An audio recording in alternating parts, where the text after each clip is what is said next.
Well, there's a hidden epidemic here in the Twin Tiers that's quickly become the #1 cause of accidental deaths. And things you might think of like car accidents, fires, that's not it. It's an addiction that knows no boundaries, impacting people of all ages and races, and it's hitting home pretty hard. WENY's Tanja Rekhi investigates tonight. Renata and Ben, about 10 years ago, this deadly addiction wasn't as big a problem. Now parents, brothers, sisters, mothers, they're all becoming victims. It often starts with prescription painkillers, then just one hit can have people hooked. When he was 16 or 17, he had his wisdom teeth pulled and he was given a prescription. Deb France says that prescription is what led her son Jeremy to battle a hidden epidemic. Jeremy became addicted, eventually using opioids, then heroin. He turned to a life of crime, stealing to feed his habit. Well, it's not a problem you talk about. Some folks who have addiction problems will turn to other types of drugs that are easier to find, and heroin has become one of those drugs that is unfortunately an easy drug to find now.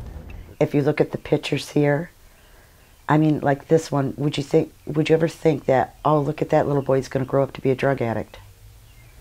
Like Deb France, Lori Douglas speaks from personal experience. Her son Matthew was abusing fentanyl, a narcotic used for severe pain. Drug investigators say that painkiller is being blended with heroin. Police are doing what they can to stop it from spreading, but it's not easy.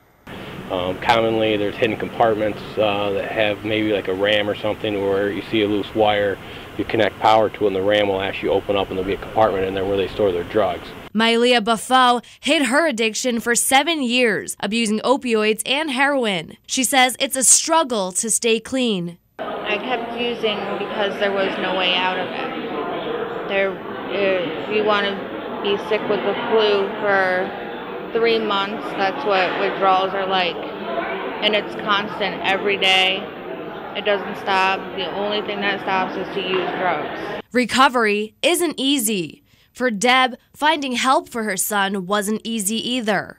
We weren't able to get help locally, so we researched online and found a place in Pennsylvania that would give Suboxone, which is a treatment for heroin and opiate addiction. Insurance only covered 2 weeks of that treatment. Then it was out of pocket and 2-hour trips. There's a real problem with access to meaningful, effective treatment programs. Forums like this one hosted by the New York State Senate are looking for ways to get people access to the help they need across the state. Not many of the hospitals are willing to do the detox, especially for opiates.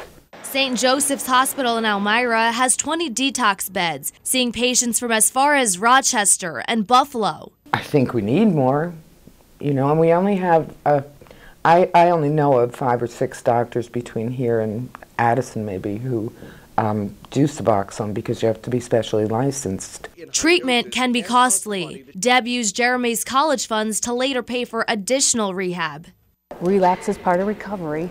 That relapse came about 2 years later, and Jeremy never recovered. He committed suicide when he was 23 years old.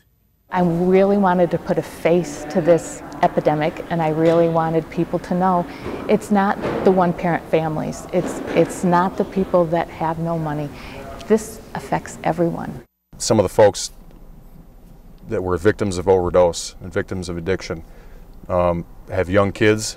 Parents like Matthew, whose life was also cut short. When he was 29 years old, his mom and dad found him dead in his bedroom, a syringe by his side. He left behind a young baby boy. The dynamic of our family has changed.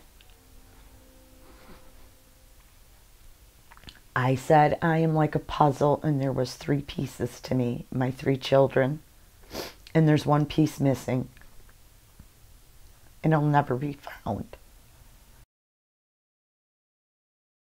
And like you saw, addiction does not discriminate, but there are telltale signs and places you can go for help. I'll be listing resources online in this story on WENY.com. Tanja Rekhi, WENY News.